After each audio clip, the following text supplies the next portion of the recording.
अफगानिस्तान की मदद के लिए भारत ने एक और बड़ा फैसला लिया।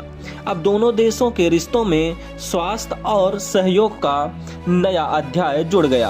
अफगानिस्तान के स्वास्थ्य मंत्री मौलवी नूर जलाल ने 16 से 21 दिसंबर तक भारत का दौरा किया। इस दौरान उन्होंने सिर्फ भारत की स्वास्थ्य प्रणाली का अनुभव ही नहीं लिया, बल्कि दोनों देशों के बीच लंबे समय तक चलने वाले स्वास्थ्य सहयोग को और मजबूत करने पर भी काम किया। अफगानिस्तान के मंत्री जलाल ने नई दिल्ली में आयोजित second WHO global summit on traditional medicine में हिस्सा लिया। इसके अलावा उन्होंने केंद्रीय स्वास्थ्य मंत्री JP नड्डा से भी मुलाकात की। भारत ने इस अवसर पर अफगानिस्तान को कैंसर की दवाइयां और वैक्सीन भेंट की। इसके अलावा बड़ी खेप में दवाइयां, वैक्सीन और 128 स्लाइस सिटी स्कैनर अफगानिस्तान अब भेजे जा रहे हैं, ताकि वहां की स्वास्थ्य प्रणाली को और मजबूत बनाया जा सके। अफगानिस्तान के स्वास्थ्य मंत्री जलाल ने प्रदेश मंत्रालय के राज्य मंत्री कीर्तिवर्धन सिंह से भी बातचीत की। बैठक में दोनों पक्षों ने अफगानिस्तान में स्वास्थ्य विकास परियोजनाओं, कैंसर उपचार केंद्रों की स्थापना और अफगान डॉक्टर्स के लिए क्षमता निर्माण कार्यक्रम पर चर्चा की। इसके साथ ही joint working group on health की स्थापना पर सहमति बनी, जो आगे चलकर दोनों देशों के स्वास्थ्य सहयोग को व्यवस्थित करेगा। वहीं अफगानिस्तान के मंत्री ने आयुष मंत्रालय के स्वास्थ्य प्रधान मंत्री प्रताप राव जाधव से भी मुलाकात की। दोनों देशों ने पारंपरिक चिकित्सा में ज्ञान आदान प्रदान, शिक्षा, अनुसंधान और रेगुलेशन पर चर्चा की।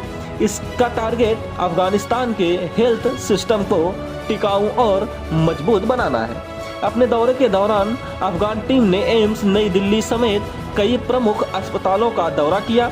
इसके अलावा जामिया विश्वविद्यालय में यूनानी चिकित्सा की सेंटर ऑफ एक्सीलेंस की विजिट भी की। टीम ने central drugs standard control organisation FSSAI limited के साथ भी बैठक की। साथ ही अफगान मंत्री ने कई बिजनेस सेशंस में हिस्सा लेकर फार्मा और हेल्थ केयर सेक्टर में सहयोग बढ़ाने के अवसर तलाशे। देखा जाए तो ये दौरा सिर्फ औपचारिकता नहीं, बल्कि भारत और अफगानिस्तान के बीच मजबूत स्वास्थ्य और मानवतावादी सहयोग का प्रतीक है। पिछले कुछ महीनों में कई अफगान मंत्री भारत का दौरा कर चुके हैं और हर बार ये साबित हुआ कि अफगानिस्तान भारत को एक भरोसेमंद और स्थिर सहयोगी मानता है। और देखा जाए तो ये सारे दौरे ऐसे वक्त में हो रहे हैं जब अफगानिस्तान और पाकिस्तान के बीच तनाव चरम पर है। सीमा पर दोनों देशों के बीच कई बार झड़पें भी देखने को मिली और ऐसे में भारत भी अफगानिस्तान की मदद के लिए तैयार है। और कहीं न कहीं अफगानिस्तान के इन सभी दौरों से अगर किसी देश को सबसे बड़ा झटका लगा है तो वो आज पाकिस्तान है। और अगर इस दौरे की भी बात करें तो इस दौरे ने भी साफ किया कि भारत में अफगानिस्तान की दोस्ती केवल कूटनीति तक सीमित नहीं है। दोनों देश अब कैंसर इलाज, पारंपरिक चिकित्सा, मेडिकल ट्रेनिंग और दवाओं की आपूर्ति जैसे क्षेत्रों में गहरा तालमेल बना रहे हैं। ये दौरा दोनों देशों के लिए सकारात्मक और टिकाऊ स्वास्थ्य सहयोग का मजबूत संदेश है। भारत की मदद से अब अफगानिस्तान अपने पैरों पर खड़ा हो सकेगा। स्वास्थ्य के क्षेत्र में ये अफगानिस्तान के लिए एक बड़ा बूस्ट होगा। इस खबर पर आपका क्या कुछ कहना है, कमेंट करके जरूर बताएं।